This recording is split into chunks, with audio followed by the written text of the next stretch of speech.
What's up, ladies and gentlemen? I hope the intro song played. I can't tell if this is frozen. So if you're in the chat, put a 1 in the chat if you can hear me. There may be some technical issues on the back end of this that I cannot tell unless you guys tell me so. If you can hear me, put a 1 in the chat. We are watching the final seconds here. Okay, you guys can hear me. Perfect. Thank you. Well, hey, thanks for tuning in to a Cavs post-game show. The Cavs beat the ever-living Behinds out of the Detroit Pistons. We are 30 seconds away from the final buzzer sounding. The Cavs currently up 116-94. By far, Cleveland's best performance of the young season. With the win, they move to 3-1 on the year. They get a big win. They beat their old friend in JB Bickerstaff. And all is well in Cleveland. Couple takeaways from this game that I thought were at least worth mentioning. First and foremost, Donovan Mitchell is awesome, right? Like when Don gets going, there are maybe 5 guys in the league that are more fun to watch attack the rim with the reckless abandon, the skill, the finesse, the strength, the power. There are just so few guys who have a bag deeper than Donovan. Today, best game of the season, bar none. In 29 minutes, he was 13-18 from the floor, 2 of 4 from 3. He had an assist, 2 steals, and more importantly, in those 29 minutes he played, he was a team-high plus 38. The Pistons had no answer for Don. Literally no answer for Donovan. In and outs, snatchbacks, his little crab dribble where he brings it over the defender. I mean, he was in his bag, and when he's like that, he's one of the most fun guys to watch in basketball. And when he's attacking like that, and when he's an aggressive like that, it opens up things for everybody else. I thought he opened up things for Sam Merrill, even if he wasn't the one that necessarily got the assist. He was opening up things for DeAndre Hunter. I'll talk about Evan Mobley in a second. The game went final, by the way, 116-95. Your final. Cavs won by 21 points on the road in their first back-to-back of the season. And Donovan, the biggest reason why. He was the best player on the court tonight, bar none. And it's good to see Donovan kind of get his mojo back, even after he's missed, or not missed, he hasn't missed a game. He's missed his efficiency, I guess, from beyond the arc. Just hasn't been super consistent from 3 in the first 3 games of the season. Tonight, didn't rely on the 3. He put his head down. He got to the basket. He went in attack mode. And in my opinion, that is the best version of Donovan Mitchell. He was awesome tonight. Literally cannot say enough about how well Donovan played. DeAndre Hunter, by the way, had 6 assists in the game. All 6 came in the first half. That's a career high for DeAndre Hunter. Do you guys remember when they made the trade last year, and actually go back a little before the trade, when we were looking at DeAndre or Cam Johnson as possible trade targets for Cleveland? And I was like, hey, the one thing DeAndre doesn't do very well, or at least hasn't shown us the ability to do in Atlanta, is that driving kick game. He's just more of an isolation scorer. He gets the ball. He puts a shot up. He's really good at it, but he's not much of a playmaker. And tonight, DeAndre said, you're wrong, McNuggets. Look what I can do. 6 assists in the first half. That is a career high for DeAndre. And he chipped in with a 13-point performance as well. He was just 4 of 11 from the floor, but 5 rebounds, 6 assists. He was a +5 in his 24 minutes in the second game of a back-to-back after he missed the first 2 games of the season. So love to see DeAndre getting in on a bit of the playmaking prowess. Jared Allen, by far, had his best game of the season, 15 points, 11 rebounds, 5 assists, 3 blocks. I thought Detroit, just in general, Detroit matches up terribly against Cleveland. Like, they really don't shoot the ball very well. And when you have a bunch of driving players, guys that like to get downhill, good luck trying to find space to do that against Evan Mobley and Jared Allen when they're on the court together, which they were for quite a bit tonight. So I thought Jared showed us a little bit of the aggression he was lacking earlier. 11 rebounds, nothing to scoff at, 6 of 7 from the floor. His offensive game is going to be so hit or miss depending on I messed up. Hand up. I'm sorry, guys. Sorry. I knew Jared Allen had 20 points. He only had 7 rebounds. The 11 rebounds was Evan Mobley, but he still had 2 assists, still had a steal. He was a +18. But Jared Allen had 20 points, 7 rebounds. He was 7 of 12 from the floor. Those 5 field goals I mentioned came from Evan Mobley, who I want to spend a little bit of time on here with Evan Mobley. So my bad. Let me get that straight. Jared Allen, 20 points, 7 rebounds. Mobley, 15 and 11. And I have to update the stats in a sec with Earl got me some stats from the starting 5. Shout out to Earl the Pearl for dropping in here and giving me some stats. Oh, I see. There's the Jared Allen, 20 and 7. I appreciate that. And Mobley chipping in with 15 and 11. Now, Mobley, I have to mention something with Evan Mobley. I feel, in a way, vindicated, in a way, slightly worried when it comes to Evan Mobley. We talked all summer about Evan's need to be more aggressive. The Cavs need Evan to step up, be more aggressive, take on more of an offensive load, and he'll never be their number one offensive option, but he has to be their best player. And Donovan's still their best player. He's still their number one option. And Evan has to kind of develop the ability to play off him while also being able to be that focal point when Don's not on the court. And tonight, another game where Evan took only 10 field goals, 6 free throw attempts. So if you take that 6 divided by 2 free throws per field goal, that's 3 attempts where he got fouled on, which means he took 13 shots tonight. First and foremost, I don't think that's enough, even though technically that would be second on the team. I don't think that's enough overall attempts for Evan Mobley, but it's not even the attempts that have me a bit worried about Evan taking that next step. Obviously, he's a terrific player, second team All-NBA last year. Like he's a very good player. But what kind of has me worried about Mobley and this progression of his offensive game is that his handle just isn't tight enough. It's just not tight enough to where it needs to be for him to be an elite offensive player. It doesn't mean it can't get there. It just means right now, on October 27th at 9:47 p.m., it's just not there yet. And that's okay, but it still needs to improve. And I thought entering this season, the handle would be slightly tighter than it currently is. And I think there's a direct stat that indicates what I'm saying. Before tonight, and I'll have to update this tomorrow, but shout out to my guy, Mac Perry. If you don't already follow Mac on Twitter, I highly recommend following Mac. He put out the stat that of Evan Mobley's 43 field goal attempts in the first 3 games, 31 have been of the jump shot variety. Now, we want him shooting more threes. Yes. But a lot of those 31 were the in-between mid-range. I'm not going to fully get to the rim. I'm going to shoot over my defender because I couldn't get to my spot. Now, Evan's 6'11". He has a high release point on his jump shot. That's not a bad shot. So this criticism is not even like a terrible thing because it's not a bad shot for Evan to take some of those 12-foot mid-range jump shots. But for Evan to become the elite scorer, let me take that back because he's never going to be an elite scorer. But for Evan to become a more capable focal point of the offense and for him to maximize his offensive ability, it's not going to be from shooting 6 to 7, 6 to 8 mid-range jump shots a game. That's just not the most effective way to score in today's NBA. Even as someone who's as good of a shooter as Kevin Durant, who may be the best mid-range shooter in the history of the league, doesn't make the majority of his money or score the majority of his points in that mid-range area. Why is Evan settling for so many mid-range jump shots?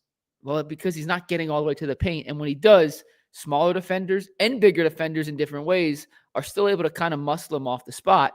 And he's not necessarily trying to finish through contact. He's trying to finish away from contact, around contact instead of trying to finish through it. Now, he did have a couple of drives tonight where he got fouled going up. One was on Isaiah Stewart. One was on Tobias Harris, where he put his shoulder down, tried to fight through the contact. And I love to see that early on in the season because I think that's what it's going to have to be for him to be at his best. But I also understand that you're putting your body at risk. You're putting your body at harm, which is why sometimes you tend to fade away. There has to be a better happy medium and a happy balance than 31 of your 43 field goals being of the jump shot variety. You're going to take your threes. You're going to take your mid-range jump shots and late in a shot clock, 3-2 on the shot clock, and you got to get a shot up. That's a great shot. Elevate over, shoot over somebody. But until Evan tightens up his handle, I don't think he's going to be able to get to the basket as frequently as I thought he would be able to when the season started. I thought that was a point of emphasis this offseason. And it's certainly gotten better, which tells me he worked on it. But maybe it just will never be to the same level that some of the other elite, big attackers around the league have. And if he's not going to be able to develop that, And I'm not saying he can't. I am not by any means saying he can't. I just thought it'd be a little further along now than it currently is. I think it's going to slow down his eventual growth, and the Cavs kind of need that growth to be accelerated. Like, we need it pretty soon, Ev, for them to reach their ultimate goal of winning an NBA championship. So Evan played okay tonight. I by no means his best game of the early season. 4 games in, only 10 attempts. He needs to shoot the ball more, but just something to keep an eye on. The fadeaway jump shots, the mid-range jump shots, I don't hate, but I don't love. And to get to Evan that I love, to get to the version of Evan that the Cavs need, things got to tighten the hand a little bit to be able to take more guys off the dribble and get to his spot down low. So even if he does end up fading away, it's a 6-foot fadeaway jump shot, not a 12-foot fadeaway jump shot. Or it's a 6-foot post move where he's using a little hook, using his body to finish around the rim, even if it's not necessarily through the defender, as opposed to settling in that second block, that second lane, whatever you want to call it. Every coach I've ever played for called it something different. The notch in the court to where Evan's been settling for a lot. So just something to keep an eye on with Evan Mobley moving forward. The Cavs didn't need a ton of shots from him tonight. Other guys stepped up and scored. They only scored 116. It wasn't even a great offensive output in totality for the team, but they did plenty without him. Sam Merrill got hurt at some point. Hopefully Sam is okay. Kenny Atkinson called him the Cavs' best player through 3 games. Tonight, 4 of 7 from the floor, 3 of 6 from 3. He now has 18 3-pointers through the first 4 games of the season. That is a Cavaliers franchise record. I'm going to say that again. Think of all the great players that have played in a Cavaliers uniform over the years. Some of the greatest players of all time have worn the wine and gold. And no player through 4 games has ever made more 3-pointers in a 4-game start to a season than Sam Merrill right now with 18. 18. And by the way, he's shooting over 50% from beyond the arc.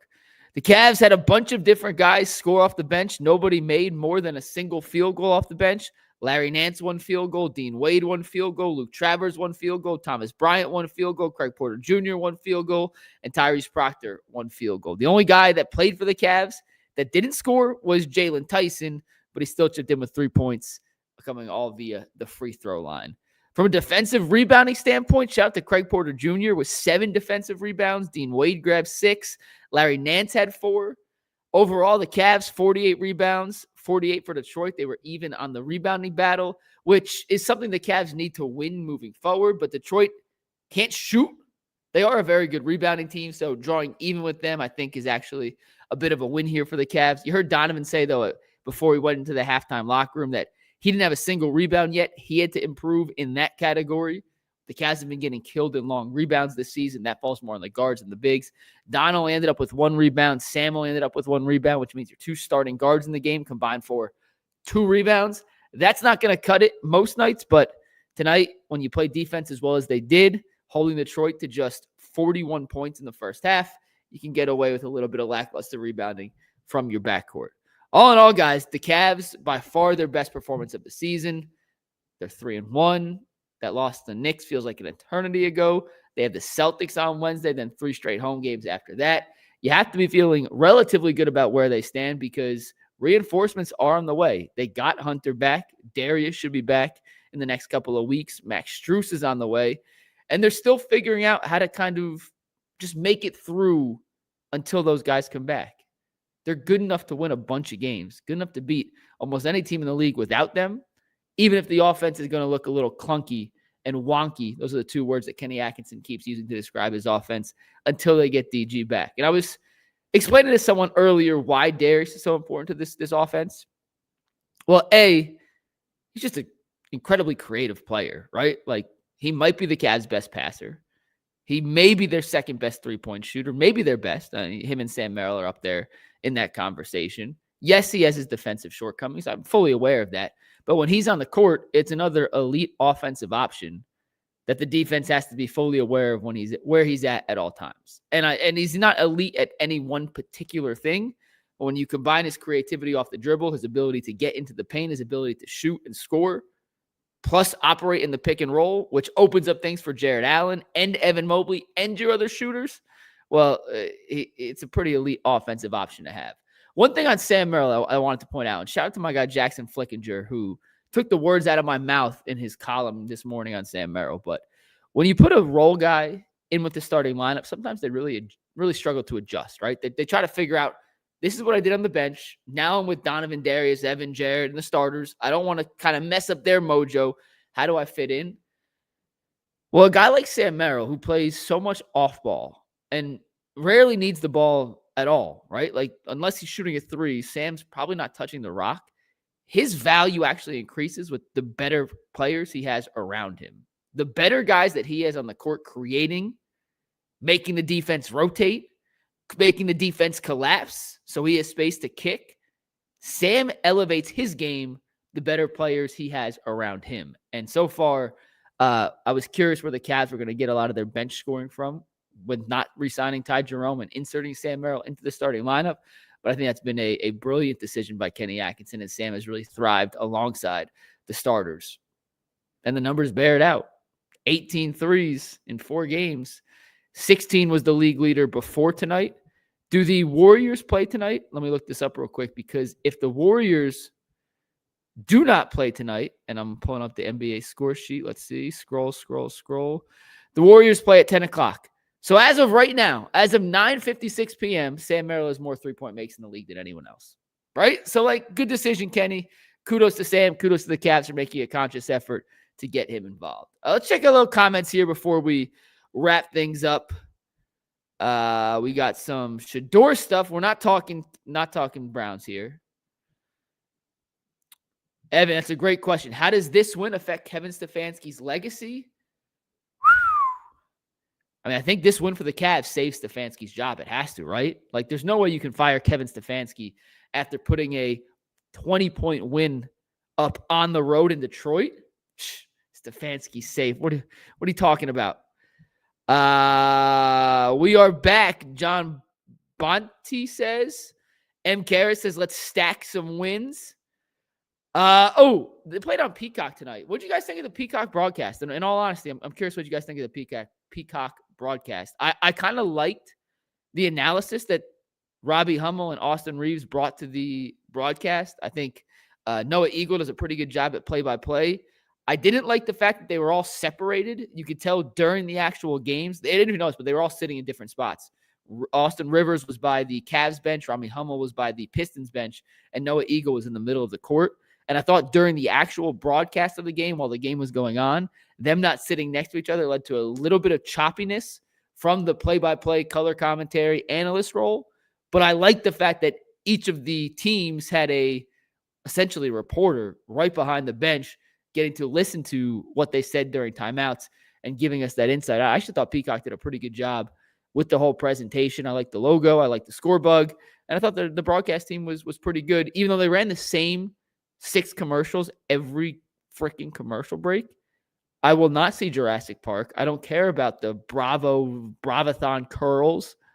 I mean, come on, like let's run some more commercials. We can't have the same 6 commercials running 88 times. Absurd, just absolutely absurd, absolutely absurd. But overall, I did think the broadcast was pretty good. Patrick said defensive rebounds are still an issue. Yeah, like Detroit's a really good rebounding team. I'm not going to get too worked up about it, but the guards have to rebound better. They didn't have Lonzo tonight. Lonzo's their best rebounding guard. So that takes into consideration, but they did tie the rebounding battle 48-48. And considering the caliber of bigs, the physicality of the bigs that Detroit has, the style they play where they crash the offensive glass with everybody on every shot attempt, I do think the Cavs did a decent job defensive rebounding tonight. Evan needs to take more than 10 shots. I totally agree. Sarin Pierre says, bro, I'm not from Cleveland, but you guys give me the scoop daily. Thanks. We appreciate you. John Bonte says, Ball and Hunter make us so much taller. Yeah, Austin Rivers pointed that out. Just the length of the front court. When you have Allen, Mobley, and Hunter as your 3, 4, and 5, you have 3 dudes with a 7-foot-plus wingspan. Like, I understand the backcourt is tiny, but those 3 in the front court together is the opposite. Like that is a gigantic front court, and it makes up for some of the defensive liabilities that come with being undersized guards that Darius and Donovan have to deal with on a nightly basis. It doesn't completely absolve them. Like, they still have to figure out how to work around those 2, but it does help when the other 3 guys in the court can cover a lot of ground in not a lot of steps. OEX25 says, you're the best in Cleveland, Mikey. Thanks for extra coverage. I appreciate you guys. Appreciate everyone who tuned in here and watching tonight. We got 350 people in here right now after a Cavs win. We appreciate every single one of you. John says, reminds me we almost had Laurie. Yeah, I mean, that's 3 7-footers. DeAndre probably has a longer wingspan than Laurie Markkinen, but he's not as tall, coincidentally. But yeah, that would have been the ultimate Twin Towers. But if we had Laurie, if the Caps had Laurie, they would not have Donovan. There is no way to acquire Donovan without giving up Laurie Markkinen in that deal. So I'd rather have Donovan Mitchell. I understand the buyers beware, and the hindsight's 2020. Laurie turned into a great player in Utah, but I'm taking Donovan every single time. JM said the Cavs steamrolled Detroit. We got Trench Talk, hashtag let them know. Make sure you follow Earl's channel, by the way, Trench Talk at Trench T8LK. That is Earl of Pearl's personal channel, so make sure you guys check in on that one. Give him a sub. I'm sure he would appreciate that. What else we got here? We got some World Series talk. How Proctor do Curry 1.5? I wish I actually knew what that meant. I'm sorry. I don't know what that means, or I absolutely would.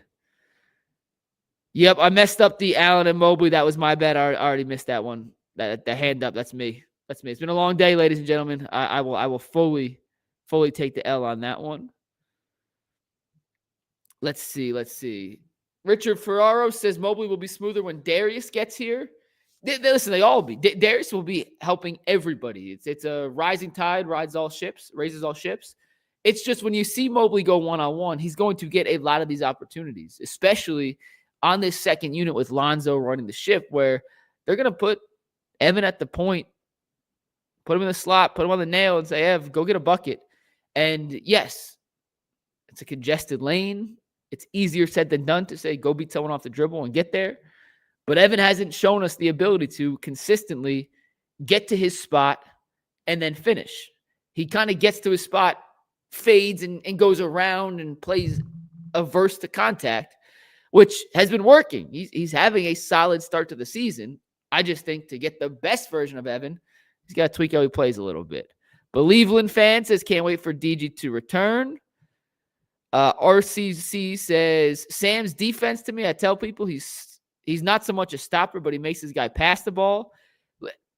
Listen, I know he doesn't look like a traditional stopper, and he's certainly not the guy I want covering the super shifty, elite, athletic point guards. Like that, he's going to struggle in that matchup 10 out of 10 times, with all due respect to Sam. Sam's my guy. Me and Sam, we're tight. But, like, Sam's not staying in front of John Morant. Like that's not the right matchup for Sam. But on guys like Duncan Robinson tonight, he did a terrific job chasing him around screens. I mentioned this stat earlier. I mentioned it again. B-Ball Index graded Sam Merrill as the best around screen chaser in basketball last year. Why is he so good at it? I think part of the reason is he does it offensively so much. He knows how to maneuver around it in ways that guys who can't get or can't understand. Lou Bega says, can we get Tomlin some minutes? Would like to see Tomlin at the end there, but I'm not okay. Like, I'm not dying that he didn't play. Jalen had a rough start. I love another shot creator. Now's the perfect time for Tomlin. They're going to give Jalen Tyson a chance to play until he proves that he cannot. And tonight was not Jalen's best performance. He struggled to start the year. I'm not selling my Jalen Tyson stock yet. He plays really hard. He has to learn how to play smarter. You just got to start making some of these shots. Like he's been a good offensive player everywhere he's been before the NBA. He's now just got to get that NBA confidence that some of the stuff that he did so well in college, where he led the Pac-12 in scoring, can translate over to the league. We got a super chat from Nick Campanessa. Hey, McNuggets, what was Ball sitting out this game? Was he hurt? No. So one thing to keep in mind with Lonzo Ball, the Cavs said he will not play him back-to-backs in the first half of the season. Will not play. Doesn't matter. Injured, not. They're just being cautious. He is 100% healthy. There was no injury last night. They just said on back-to-backs, Lonzo will not play in one of the two games. We haven't decided every time if it'll be he'll play the first, sit the second. Will he sit the second or play the second, sit the first? That depends on the situation. But Lonzo will not play in any back-to-backs to start the season. We see some mixed comments on the broadcast. Lou Bega says, please get Tomlin minutes, especially with JT struggling. Listen, We'll get to see. I promise you, we'll get to see Tomlin at some point this year. He's going to play a ton with the G League team. He's going to crush it in the G League. And I think the thing with Tomlin, from talking to some people within the Cavs, is he has the natural raw ability. He's just got to refine a lot of the things he does. And, sometimes I don't want to compare it to a quarterback, but like sometimes you'd rather wait and give him a chance when he's ready than throw him in there when he's not and ruin his confidence. So I feel like that's the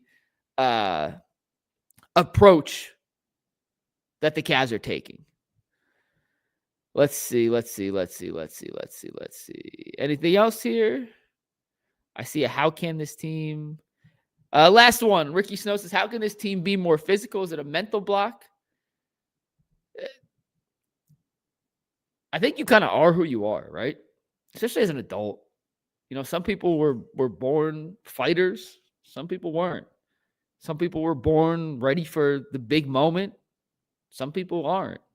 Some people love being under pressure in those situations. They want to be on the free throw line with the game tied and 2 seconds to go. Some people shy away from it. So I don't know. Like, I kind of think they are who they are. It's all a mentality. It's not like a strength thing. They don't have a Jalen Duren who's just an absolute freak of nature physical specimen on the front line, but I don't know. I wish I had a better answer for you, Ricky. I'm not trying to avoid the question. I just think you kind of are who you are. And B-Dog actually had a great point real quick. Sam Merrill got hurt when he took a charge on Jalen Duren, right? Jalen Duren's a monster. He's like 240 pounds, pure muscle. That's a tough play by Sam Merrill. And we can call the Cavs soft all we want. And maybe they don't push guys back. Maybe they don't throw punches. Go try taking a charge on a 240-pound center running downhill on you, right? Like, there are ways to show toughness that are untraditional to the common basketball realm. And a play like that from Sam Merrill, and hopefully he's not hurt. Like, seriously, hopefully he's not like really hurt. Look, they got the wind knocked out of him. They're up by 20. Why bring him back in? I get it. But those are the kind of little plays that leave an impact in the locker room, that leave an impact on your teammates. And if you're tough enough to go do that, then you're tough enough in a lot of other situations too. So there are ways to be basketball tough that aren't the 90s and 80s bad boy Pistons, if that makes sense. And I thought what Sam did, stepping in, taking a charge up 20 in a game on a player like Jalen Duren, however you pronounce his last name, it's pretty damn tough. That's going to wrap it, though, guys. We're going to lead UCSS tomorrow with some Cavs talk. If you want to hear Tyvis, Bull, G, and Dustin's takes on the game, make sure y'all tune in at 11 a.m. tomorrow morning. Until then, I will see y'all later. The Cavs, 3-1 on the year, winners of 3 in a row. Next up, Boston on Wednesday night. I'm Mikey McNuggets. Give me a follow on Twitter. Until then, peace.